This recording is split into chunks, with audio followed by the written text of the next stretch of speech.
Aravena es arquitecto por la Universidad Católica de Chile. En 1994 estableció su propia firma, Alejandro Aravena Architects. Desde 2001 ha liderado Elemental, un do tank que se enfoca en los proyectos de interés público e impacto social, incluyendo vivienda, espacio público, infraestructura y transporte. Elemental ha construido obras en Chile, Estados Unidos, México, China y Suiza. Su trabajo ha sido publicado en más de 50 países. De 2009 a 2015 fue miembro del jurado del Premio Pritzker y en 2016 fue el director de la Bienal de Arquitectura de Venecia. Aravena es presidente de la Cátedra Elemental COPEC en la Universidad Católica de Chile desde 2006. En 2016 ganó el Premio Pritzker. Agradecemos el apoyo de Arauco y COMEX. Démosle la bienvenida a Mextrópoli 2019.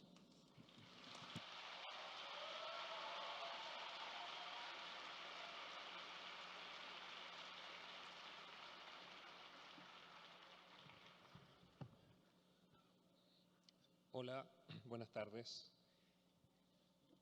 Muchas gracias por esta invitación que está en el contexto de, por una parte, el lanzamiento de un libro que coeditó Arkine con Lars Müller a propósito de una exposición que hicimos en Dinamarca. Terminó, creo, la semana pasada, se desmontó, con el tema de Mextrópoli de este año de dónde termina la ciudad. Entonces, me pareció que podía ser una buena cosa tratar de contestar la pregunta con algunos de los proyectos que están en el libro y tratar entonces de, al final de esto, va a haber una conversación con Miquel, que más viene con Alex, ¿no? Con Alex Hernández, sobre el libro. Entonces, partiendo por el tema, ¿dónde termina la ciudad? Me pareció contestarlo con una contrapregunta.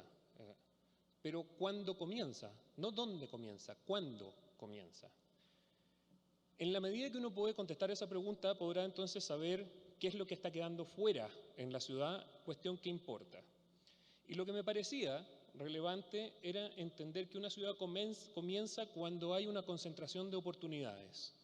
Una ciudad no es una acumulación de casas, sino oportunidades de trabajo, de educación, de salud, de transporte, de recreación, que hace siquiera que una ciudad funcione como un imán que atrae personas.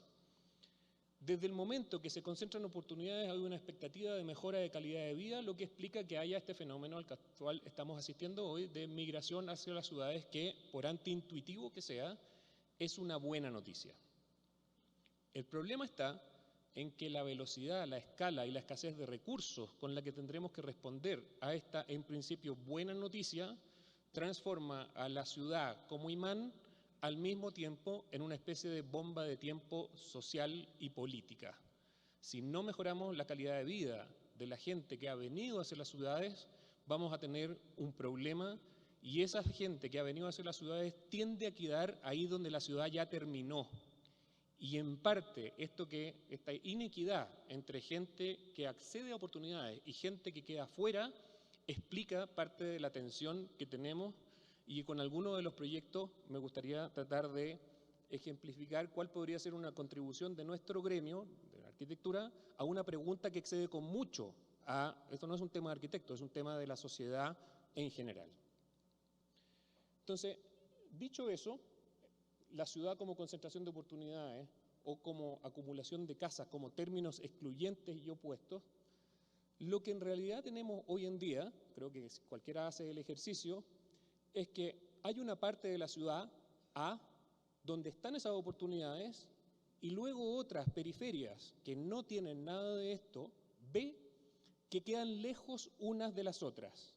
Y dado que quedan lejos, para ir de B a A, lo hacemos mal, nos demoramos, contaminamos, nos enrabiamos, y mucha parte de los proyectos que uno imagina, o casi cuando piensa de la inversión pública en ciudad, tiene que ver con cómo mejoramos este ir de A a B, dado que lo hacemos tan mal.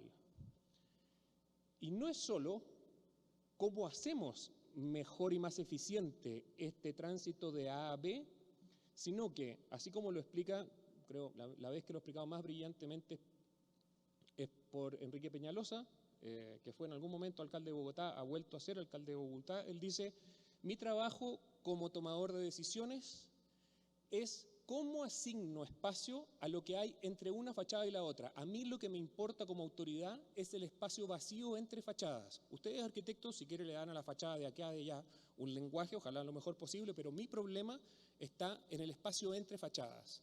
Y por ese espacio, el espacio público, llevado al tema de transporte, todos compiten. ¿Cómo hago yo como autoridad para decidir a quién se lo asigno? ¿Al auto? ¿Al bus? ¿Al metro? ¿A la bicicleta? ¿Al peatón? ¿Al auto estacionado? ¿Cómo puedo decidir yo a quién darle esos metros cuadrados valiosos y escasos por los que todos compiten? Y la manera en que Peñalosa lo explicaba, decía, era mirando cuántos derechos ciudadanos por metro cuadrado hay para moverse, porque aquellos sistemas que concentran la mayor cantidad de derechos ciudadanos tienen prioridad para asignársele ese espacio por el que todos están compitiendo. Entonces voy a mostrar algunos ejemplos de algunas pequeñas aproximaciones que hemos tenido en ese ir de A a B, pero en verdad, el tema de la conferencia habría que entenderlo como que el mejor viaje es el que no se hace. Por lo tanto, sí, podemos hacer proyectos para mejorar de ir de A a B, pero el ideal sería, ¿hay alguna posibilidad que nosotros pongamos B en A? Es decir, que la vivienda esté ahí donde están las oportunidades. Y la contracara de eso, si hay lugares de la ciudad que solo tienen casas y no oportunidades, ¿tenemos alguna manera de poner ahí ese conjunto de tejido urbano complejo, que más bien de lo que habría que hablar aquí no es tanto de las densidades, sino de la intensidad urbana? Los proyectos de vivienda que hemos hecho, creo, tratan de responder la primera parte de la pregunta: ¿cómo hacer con recursos públicos escasos una estrategia que nos permita poner vivienda ahí donde están las oportunidades? Y hay un proyecto muy emblemático que aparece en el libro, que es el más reciente en el que estamos trabajando, que sería el segundo que querría mostrar, que es para las oficinas del Banco Interamericano de Desarrollo en Buenos Aires. ¿Cómo uno podría entender crear un puente, un vínculo entre estas dos ciudades segregadas, entre aquellos que se benefician de las oportunidades y los que están excluidos de ellas? Ese sería el menú de la presentación de hoy. Entonces, partamos por el tema de cómo hacemos para entender mejor. Yo leí algo además del debate que se estaba dando antes de este congreso.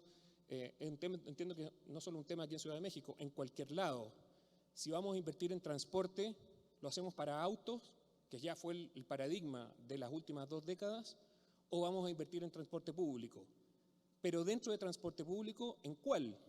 Y casi la primera reacción es metro. Bueno, no es necesariamente nuestra opinión, no es que encontremos malo el metro, es que casi la mayoría de los proyectos en países como los nuestros tienen que ser discutidos en el entendido es mejor o peor respecto de qué, o mejor o peor respecto de cómo se podrían haber usado recursos escasos, porque no hay duda que el metro está bien. El tema es cuánto cuesta hacer el metro y qué es lo que hay que dejar de hacer para hacer un metro, y en ese contexto me gustaría compartir algunas experiencias. Volviendo a lo de Peñalosa, cuando uno invierte, de todos los sistemas de transporte que compiten por el espacio público, hay que saber que cuando uno invierte en autos, esta es la densidad con la que uno está haciendo esa inversión. Esa es la cantidad de derechos ciudadanos por metro cuadrado. Difícilmente, y esto no tiene que ver con que se diseñó peor o mejor, un sistema de transporte de baja densidad va a permitir moverse de manera eficiente para entrar y salir de zonas de la ciudad que tienen alta densidad. O sea, ahí no hay que ser muy brillante para darse cuenta que con baja densidad del sistema de transporte no vamos a nunca hacerlo bien para entrar y salir de zonas de la ciudad de alta densidad. Esta es otra manera de explicar lo mismo. ¿Qué espacio ocupan 40 ciudadanos, que de nuevo es la cantidad de derechos ciudadanos por metro cuadrado? Entonces a Peñalosa le salía, me parece tan brillante su manera de explicarlo, es autoexplicativo luego la manera en que él decide asignar en un bus, van mucho más ciudadanos por metro cuadrado, el bus tiene derecho a paso. Creo que no solo algo importante para quien tiene que diseñar la ciudad o tomar las decisiones de ciudad. Para uno como ciudadano, cada vez, bueno, nos pasa a nosotros en Santiago, si hay que dar el derecho a alguien, es el bus el que tiene derecho a paso. Ahí hay más tiene derecho a llegar más rápido, tiene derecho a llegar mejor. Lo más probable además es que vivan muy lejos en condiciones muy desfavorables. Creo que no es malo el ejercicio de que uno, por el bien común, esté dispuesto a hacer este ejercicio al momento de vivir la ciudad, antes siquiera de diseñarla o de decidirla. Y nosotros hicimos un proyecto para la ciudad de Charlotte en que, entre otras componentes, había una muy importante de transporte público. Transporte público, además, en el contexto norteamericano, donde casi no hay cuestionamiento a que debería ser el auto la manera de moverse. Bueno, era una zona degradada que pretendía ponerse en valor los sistemas de transporte que estaban compitiendo, ¿no? El bus más tradicional. Y nosotros, para enfrentar este problema, planteábamos la idea del urbanismo incremental o del transporte incremental. Partamos por ahora en aquello que tiene un costo bajo y vámonos moviendo a sistemas de transporte que son más caros, pero que además probablemente con una demanda más establecida tenga más sentido invertir. Mayores capacidades y densidades en el sistema de transporte mismo, al bus de 2 pisos o al triarticulado de Estambul, que además la gracia del sistema de Estambul es que es más angosto, ocupa muy poco metro lineal si uno hace un corte en la calle, por lo tanto es bastante eficiente para poder coexistir con otros sistemas de transporte y en ese sentido la forma importa. Bueno, a lo mejor lo saben, pero no está mal recordarlo.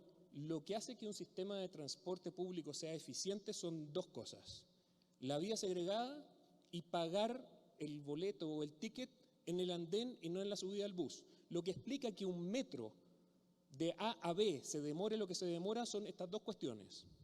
Y lo mismo se puede lograr en la medida que hay una vía segregada cuyo costo, que era el ejercicio inicial que hacíamos, porque había una cuestión de fondos de cómo decidía la ciudad, cómo invertir, que tenía que demostrar que básicamente con pintar la calle uno tiene la vía segregada y que el sistema de pago esté en el paradero y no en el bus. Con eso uno llega a intercambios de pasajeros del orden de 200 por minuto y puede entonces llegar a los tiempos de traslado por una fracción de la inversión que en general tienen los metros.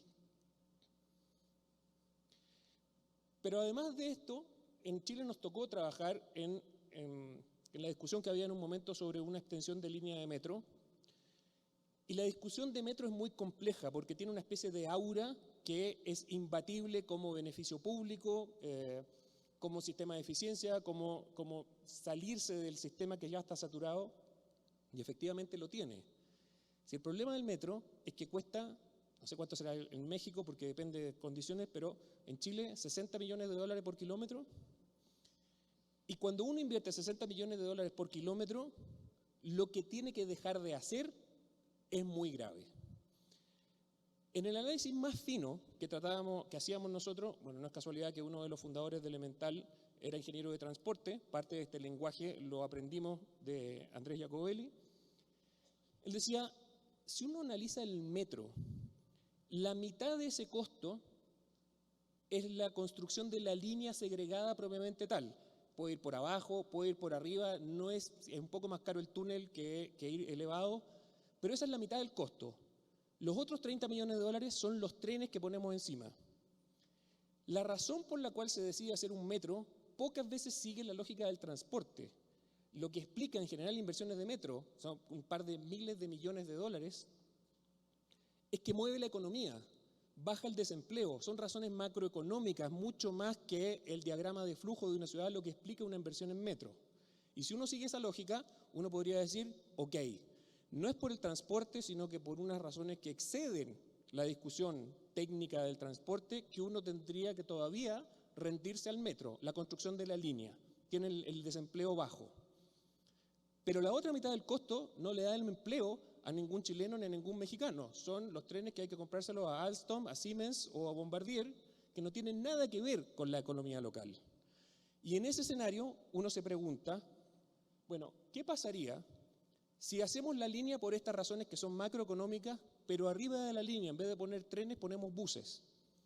Porque esos buses probablemente sí pueden ser una metal mecánica local, la historia de Bombardier es esa, ¿no? Un Estado que apuesta por un fabricante de trineos de nieve y de motosierras que dice, bueno, yo no quiero más comprar trenes en otro lado, ustedes salten del trineo de nieve a fabricar un metro.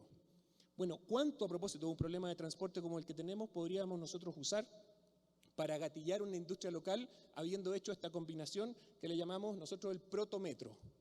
Y cuando algún día tengamos más de $40.000 per cápita, bueno, podemos decidir, porque no hay que sacrificar ninguna otra cosa, de ponerle los trenes encima. Esto políticamente es complejo de llevar adelante. Los políticos dicen, pero ¿cómo voy a inaugurar una línea de metro con un bus arriba?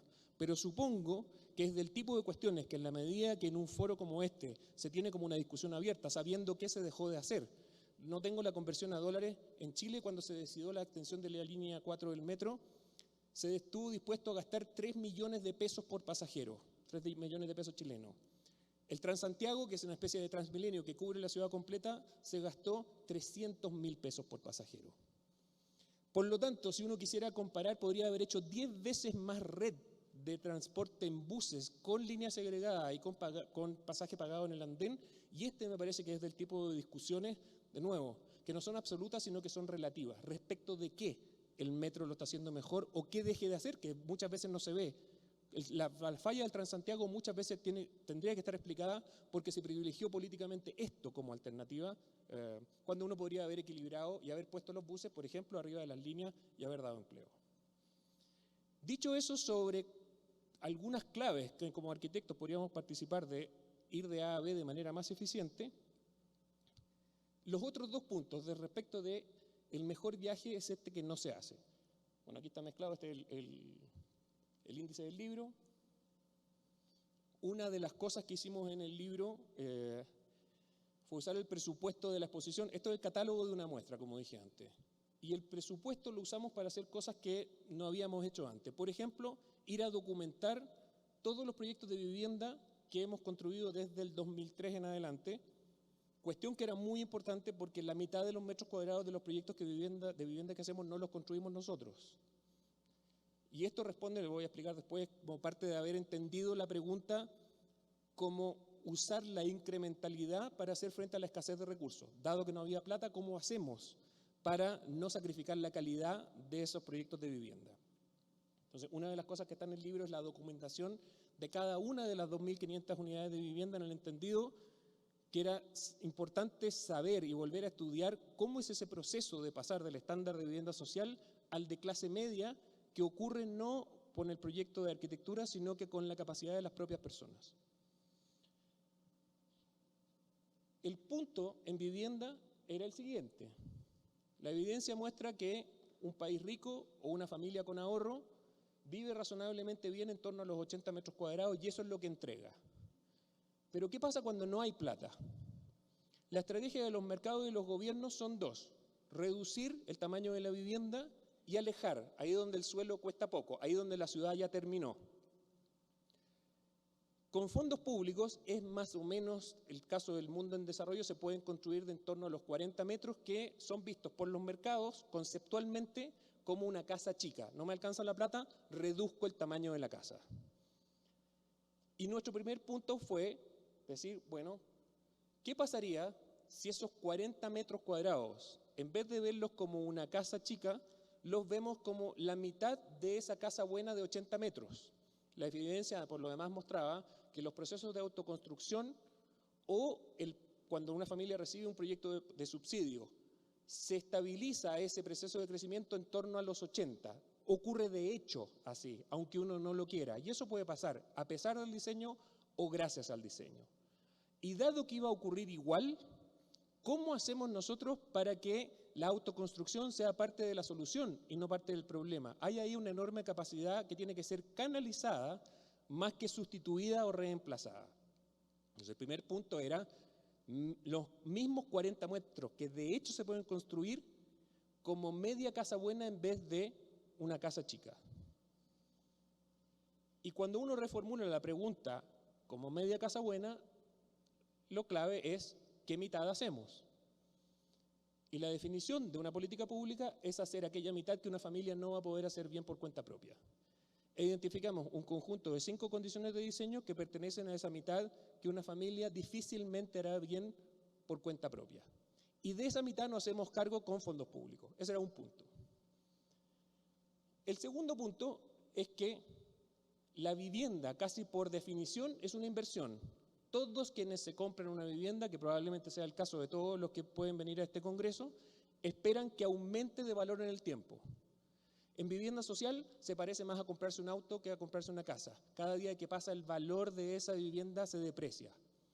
Y el problema de eso es que las políticas en el mundo habitacionales en el mundo en desarrollo son políticas orientadas a la propiedad. Las familias que reciben un subsidio se hacen propietarios de la vivienda. Por lo tanto, hay una transferencia de patrimonio público a patrimonio familiar que es por lejos la más importante que el Estado le va a dar a una familia vulnerable en toda su vida. Y uno esperaría que eso funcione como una inversión y no como un gasto. Entonces, identificamos un conjunto de condiciones de diseño que permiten esperar que haya una valorización en el tiempo de esa vivienda tal que ella funcione no solo como un refugio contra la intemperie, sino que como una herramienta para superar pobreza en la medida que hay un patrimonio familiar que aumentó de valor.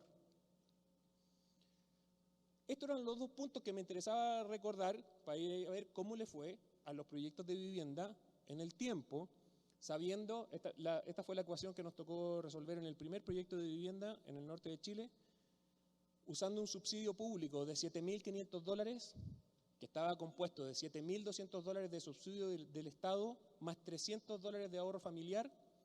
Con esos $7.500 había que comprar el suelo en el mercado, hacer la infraestructura, la conexión a servicios básicos y construir la casa. Lo que en el mejor de los casos permitía construir entre 30 y 40 metros cuadrados y había que con esas reglas del juego darle una solución a 100 familias que llevaban 30 años ocupando ilegalmente un terreno de media hectárea en el centro de la ciudad. Bueno, parte del desafío era cómo, con cargo al mismo subsidio de siempre, pagas un suelo que era 3 veces más caro que lo que la vivienda social normalmente puede pagar. Esas 3 por del valor del suelo es lo que hace la diferencia entre estar en esa periferia donde la ciudad ya terminó o estar en esas ciudades intensas, más que densas, donde se han concentrado oportunidades. Por lo demás, en la medida que uno compra inserto en la red de oportunidades, ese valor de suelo es probablemente por lejos el factor más significativo para que haya una apreciación en vez de una depreciación de esa vivienda en el futuro. Voy a mostrar un pequeño video que son 3 minutos o algo que explica este fenómeno. Perdón.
Entonces ya con material que tú vas eligiendo, tú le vas dando la personalidad a la casa.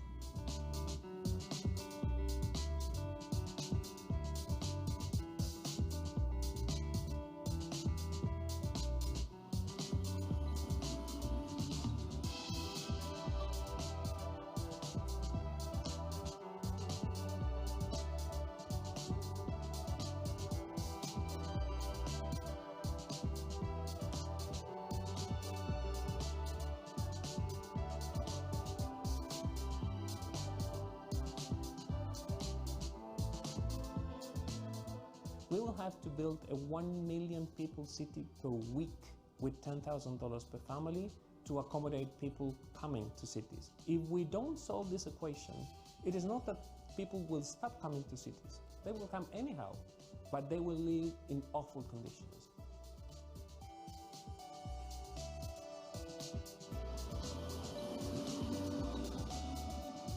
The need is to provide decent housing for people. The problem, there's not enough money to do so.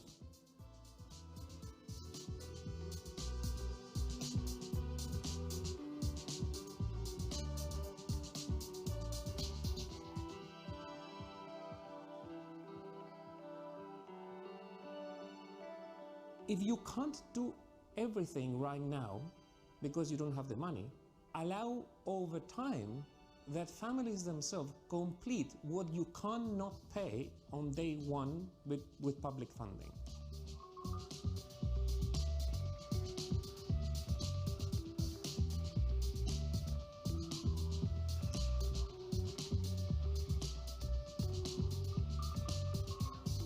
Fue una de las partes que más me gustó.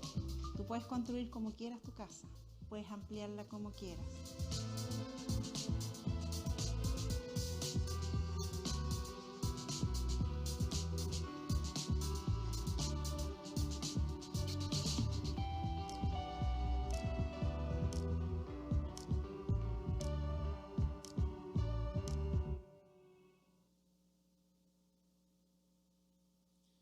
Ese fue el proyecto de reconstrucción de terremoto y tsunami del 2010 en Chile, el de Villaverde. Cuando volvimos al proyecto de Iquique, hay una, por ley, ¿no? Una familia no puede, si bien es propietaria de la casa, no puede vender en los primeros 5 años. No hay ni una manera de controlar que eso ocurra si las viviendas son malas, y el drama del abandono de viviendas entregadas porque han roto sus redes de acceso a redes de oportunidades, por informales que hayan sido los lugares donde vivían antes, es muy alto. Bueno, en Iquique hubo 2 familias que vendieron, y le preguntamos a una de las dirigentes, a Praxedes Campo, ¿y por cuánto? Por $70.000. Por lo tanto, no solo se pasó de los $7.000 de costo inicial, que pagó un suelo 3 veces más caro, a $70.000. En verdad, a las familias esa casa les costó $300, que fueron los 300 de ahorro familiar, y pasaron de un patrimonio de $300 a $70.000. Ese probablemente es del tipo de dinámicas que a nosotros nos interesaba poner a prueba. Y para resolverlo, porque los diseños son de distinta naturaleza, en todos se comprueba la siguiente ecuación, ¿no? Hay que alcanzar densidades suficientemente altas en baja altura, que no requieran mantención pública, ascensores, corredores iluminados, porque en entornos sociales frágiles lo más probable es que, bueno, esos lugares ya se hayan demolido en el mundo, desde Cabrini Green a todos los conflictos en las periferias de posguerra construidas en Europa, es porque no hay capacidad de pagar por la mantención del espacio común. En baja altura desaparece el espacio común y en el peor de los casos cada persona es responsable de ese lugar, y esto es clave para que haya una mejoría y no un deterioro social. Densidad alta para pagar suelos caros, en baja altura, sin hacinamiento, con posibilidad de crecimiento, porque si no las familias lo van a hacer crecer igual. Esta sería la ecuación, y con esa ecuación hubo distintos diseños. Este era el caso de Iquique, en que hubo esta valorización, porque el proyecto estaba en el centro de Iquique, en vez de estar a 45 minutos, que es donde se estaba construyendo vivienda social. Esto era el año 2003-2004.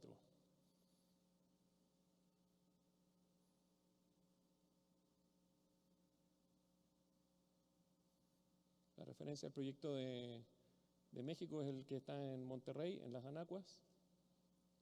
En el norte de Chile, en Antofagasta, este era el punto de partida. Esa es la condición con la que uno empieza a trabajar. Esta era la alternativa del mercado. Aquí se llaman pie de casa, entiendo, ¿no?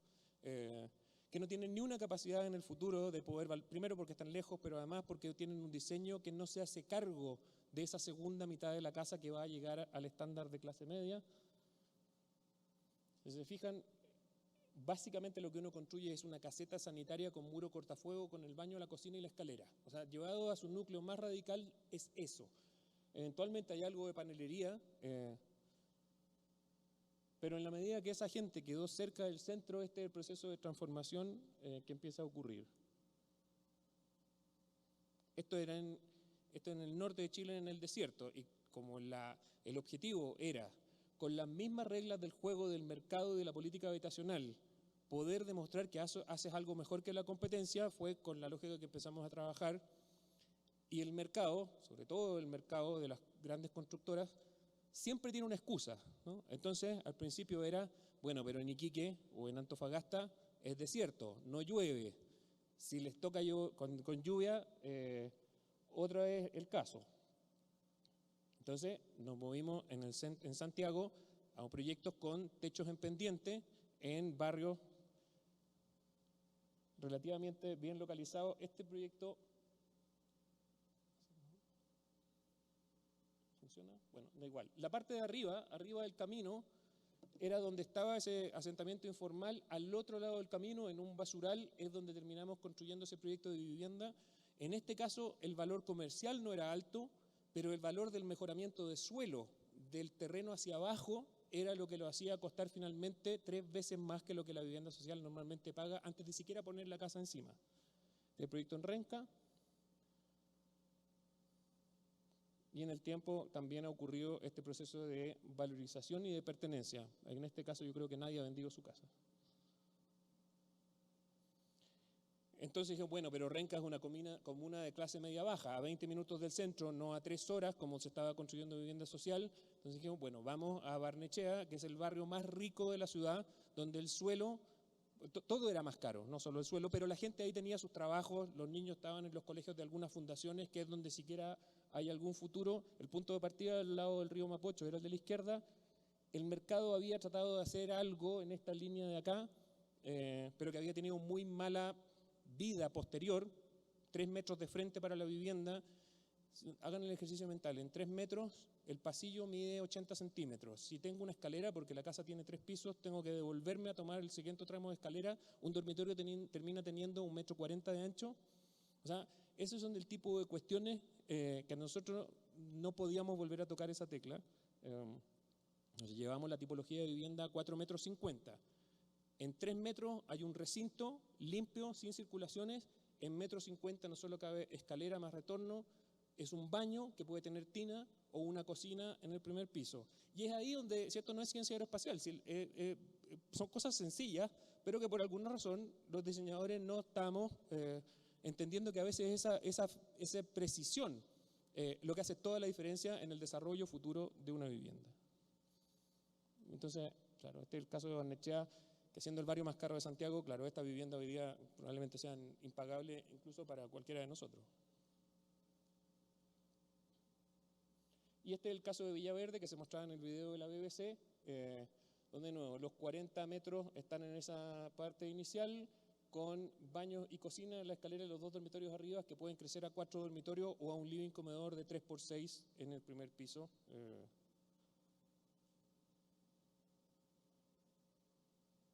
Y que de nuevo digo, el punto de partida aquí no fue necesariamente un asentamiento informal, pero fue el terremoto y el tsunami que destruyó un 80% de la ciudad de Constitución.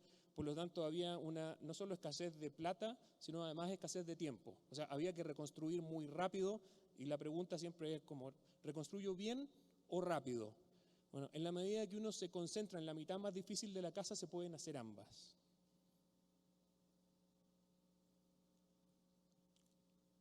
Me interesa ya llamar la atención sobre la estructura urbana. Son de las cosas que espontáneamente nunca van a cambiar. Quien hizo el layout urbano va a decir que para adelante esa ciudad va a ser siempre así, y el problema de las periferias es que el espacio es binario, o está lo público o lo privado. Y nosotros, bueno, aprendiendo de los propios proyectos, entendimos que entre lo público y lo privado había que introducir lo colectivo, porque es una escala de asociación que en entornos sociales frágiles es muy relevante y que opera en unidades de hasta 30 viviendas, no más. Más allá de 30, el espacio ya no es de nadie. Y los acuerdos sociales, si es que existen, se pueden mantener hasta en una escala que está en torno a eso. Y esa es otra limitación para la altura. Si puedo hacer una copropiedad de máximo 30 familias, esa es la altura máxima con la que uno debiera poder operar, dado que el acuerdo social es tan relevante para el desarrollo, el círculo virtuoso y no vicioso que debiera tener uno de estos proyectos de vivienda. Y la documentación de cómo bastante rápido ocurren estos procesos de transformación. De hecho, quiero mostrar un segundo video trabajando en el norte de Chile para una minera en proyectos para trabajadores, cuando nosotros dijimos, mira, los recursos públicos son escasos, nuestro punto sería la mitad de una casa buena para no hacer una casa pequeña, dijeron, ni una posibilidad. Nosotros, la industria de minería en Chile es la que más paga, nosotros no estamos para estar recibiendo medias casas. Y ante esta dificultad, sabiendo que además no había más recursos públicos, dijimos a un grupo de dirigentes subirlos a un bus, fuimos desde el norte en Choapa hasta Constitución, en un viaje de 10 horas, para que vieran cómo eran las casas, para que vieran cómo habían funcionado, y para nuestra sorpresa, cuando entraron a las casas, lo que dijeron las propias personas, sin que nosotros lo hubiéramos diseñado y no nos habría resultado así, bueno, esto es lo que pasó en ese proceso.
De que si bien la primera mitad de la casa no incluye todo lo que usted podría querer para su casa, es muy fácil hacerlo y con recursos que todo el mundo sabe hacer o que se pueden comprar en cualquier ferretería, se puede tener una casa que tiene un bow window, que tiene la ventana que yo siempre he querido, que tiene una puerta con moldura.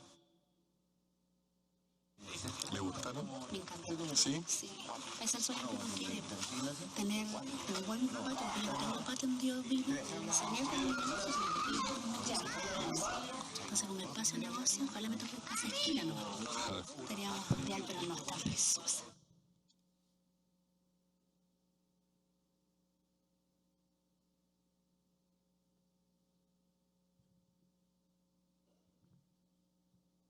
¿Se cortó el audio, parece?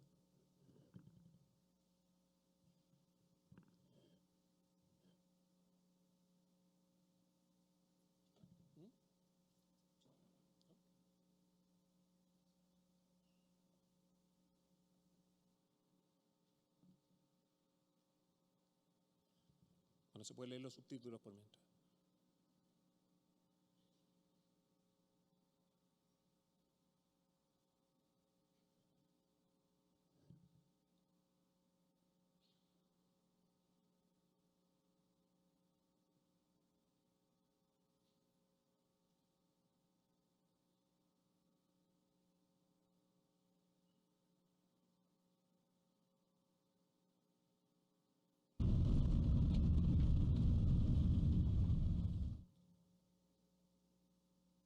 Ustedes vieron que las casas se ven chiquititas, claro, se ven chiquititas mirando la visual, pero cuando ustedes ven cuando el esfuerzo de cada persona hizo y las ven terminadas, eso es el esfuerzo de cada uno. O sea, si yo arriendo un año, en ese año no arriendo y ya tengo mi casa, tengo un año para arreglarla y dejarla como ustedes la vieron ahí terminadita.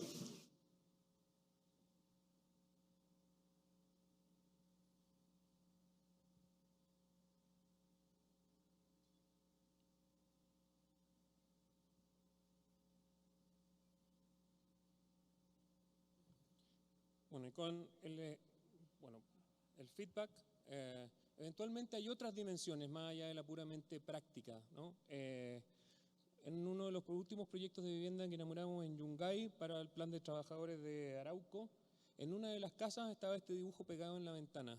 Un niño entendía que en esto de la incrementalidad hay también un espacio para poder decir, bueno, esta casa la terminó mi papá. cuestiones que uno a veces no las registra, pero en algunos de los encuentros con la familia, la gente nos decía, yo nunca he elegido qué es lo que como, nunca he elegido lo que me pongo para vestir, y usted quiere que yo sepa cómo voy a elegir mi casa, que por un miembro de los niños en la familia pueda decir, mira, mi mamá, que es la mayoría, 9 de 10 de la gente con la que tenemos que ir a hablar en proyectos de vivienda son mujeres, o que el papá que trabaja en la construcción pueda decir, bueno, fue él el que terminó la casa por primera vez, no se lo tuvieron que dar. Son cuestiones que tienen impactos difíciles de medir, pero que creo que están en el corazón de estas inequidades que tenemos que vivir en nuestras ciudades.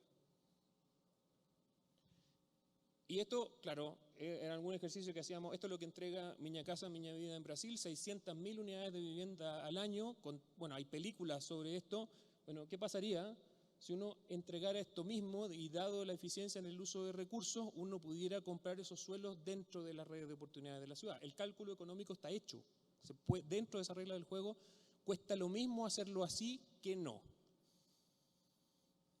Y el último proyecto en que estamos trabajando, quizás con una presión de densidad todavía un poco más alta, en La Cava, en Buenos Aires, 15.000 personas en un asentamiento informal. Bueno, esto es más o menos común, nos es familiar a todos en Latinoamérica, que en un antiguo pozo de áridos, por lo tanto se ha rellenado de basura, con cotas que no permiten que las aguas salgan de ahí. No voy a entrar en demasiado detalle, pero básicamente, en este caso, radicalizar el tema de que hay un núcleo de servicios, de hecho en un primer nivel y luego en un segundo nivel, para poder acomodar a las 15.000 personas en las 19 hectáreas que tienen terreno, pero que además permite que haya este proceso de personalización futuro. De hecho, la propia cava que está construida hoy podría funcionar como un banco de materiales con el cual se podrían eventualmente hacer esas segundas mitades si uno planea el proceso de desmantelamiento de manera cuidadosa.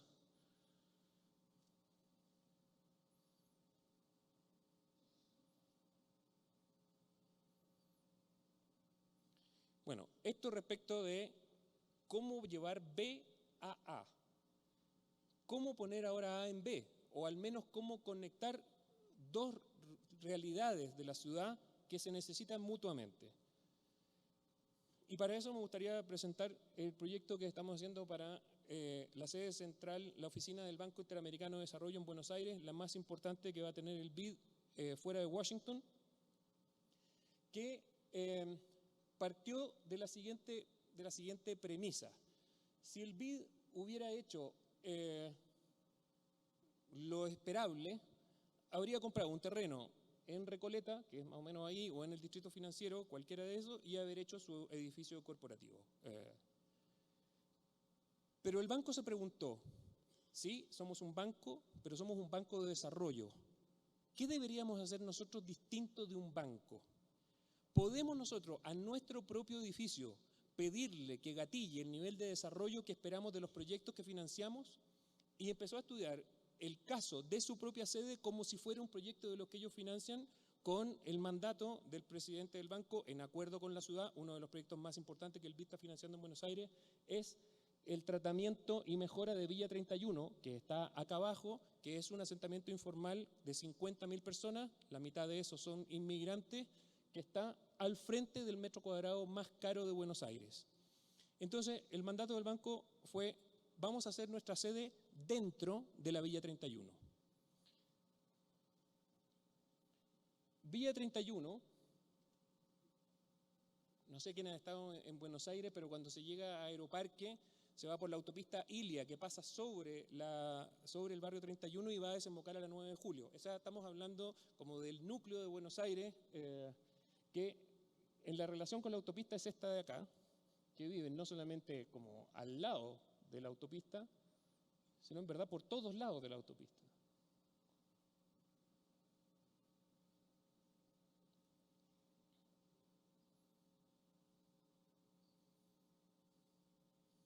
Y la situación actual de Villa 31 es que toda esa gente que vive ahí trabaja en Recoleta.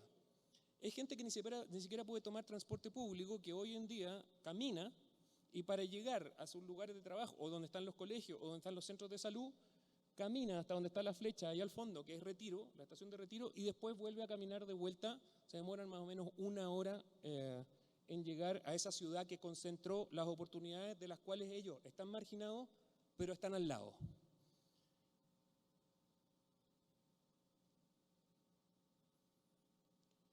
El proyecto de ciudad tenía que ver con eliminar barreras. Básicamente hay un sacar la autopista Ilia, que está donde indica el rojo acá, y se va a mover hacia aquí a la derecha, que a nosotros nos pareció que era la verdadera barrera que había que eliminar, que era esta especie de río de trenes. Lo que no permite a la gente de Barrio 31 ir a Recoleta es los trenes que pertenecen a Nación que están ahí.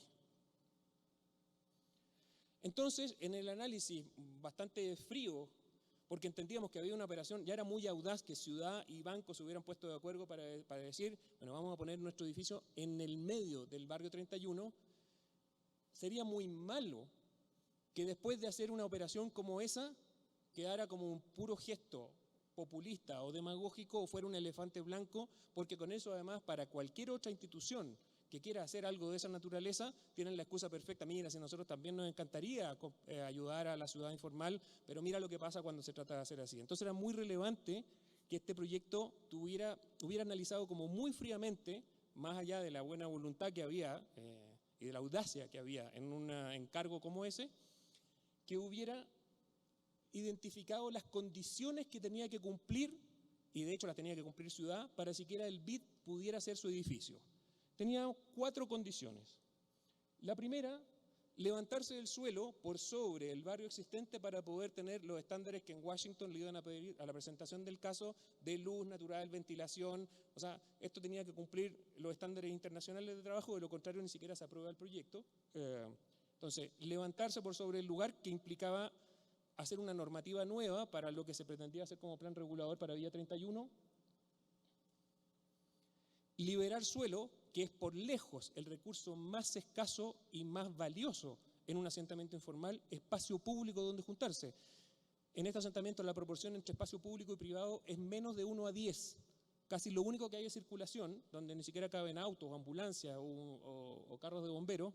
Por lo tanto, el espacio público es un bien altamente deseable. Mal podía llegar el banco a hacer un proyecto justo en el único lugar disponible. Por lo tanto, la elevación tenía que ver con cuidar ese recurso más valioso y escaso desde el espacio, que era el espacio público. 3, tener conexión vehicular, de lo contrario ni siquiera puede llegar la gente, no solo los que trabajan, sino que los 250 eventos al año que hace el BID, que es donde hace su operación. Podría quedarse el BID sin siquiera poder cerrar negocio y sería un desastre como caso. Y sobre todo lo más importante es que había que construir una pasarela peatonal que conectara al transporte público que está en la ciudad formal, al otro lado de las líneas de tren.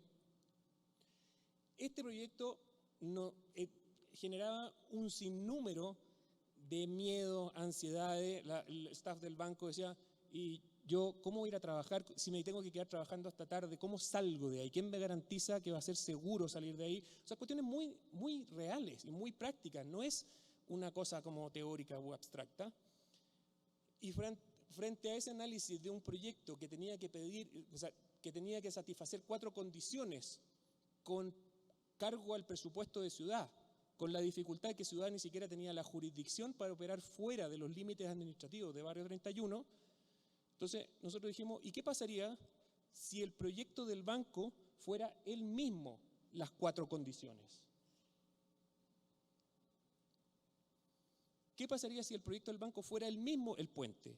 Él mismo el espacio público, él mismo el que garantiza por tener una pata al otro lado, no hay que construir ya los estacionamientos. Ahí está el Centro de Convenciones de Buenos Aires, ni siquiera tendría que construir espacios caros como los de los auditorios que pueden ser compartidos con la administración de la ciudad. Y ese es el proyecto que se empezó a desarrollar sobre las líneas de ferrovía. Cómo iba a salir la Ilia, autopista, se fijan allá, hay un anillo que va a terminar siendo espacio público que cierra una red que en Buenos Aires es de una calidad envidiable.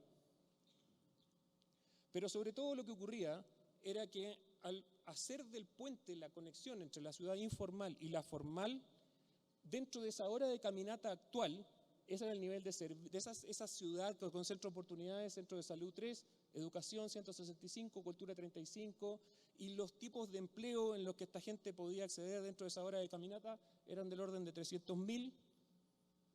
Con ese puente dentro de la misma hora de caminata, esa oferta de ciudad que con centro de oportunidades se eleva a eso. 4 veces los empleos, y todo eso son las otras instituciones que hace siquiera que esta gente haya venido hacia la ciudad.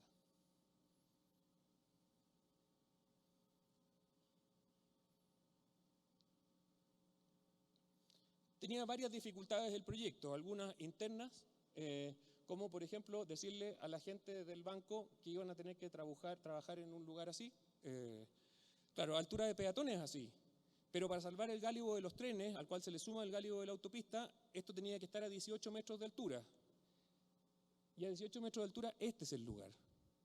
Y si uno a ese lugar le dice a la gente, bueno, si iba a trabajar, bueno, esa venta que era difícil nos salió un poco más fácil internamente en el banco, pero para ciudad, el verdadero beneficio, y digamos aquí donde las cosas eventualmente no era lo obvio, pero cuando empiezan a calzar, este es un puente que tiene 240 metros de largo y tiene entre los dos apoyos centrales 110 metros de luz. El desafío estructural no es menor, pero en verdad no es el verdadero problema. El verdadero problema es la vibración. Si uno pasa en un puente de autos, no se da ni cuenta cuánto vibra. Cuando uno lo camina como peatón se da cuenta. Imaginen trabajar en un lugar así. Por lo tanto, los ingenieros alemanes de SBP, con el equipo de ingeniería estructural con el que estamos trabajando, dijeron, yo aquí necesito peso para quitarle vibración a la estructura. Y el peso puede ser el peso del parque, que para el barrio es el recurso más escaso de todo. Por lo tanto, en el problema del parque estaba la solución al problema de la vibración.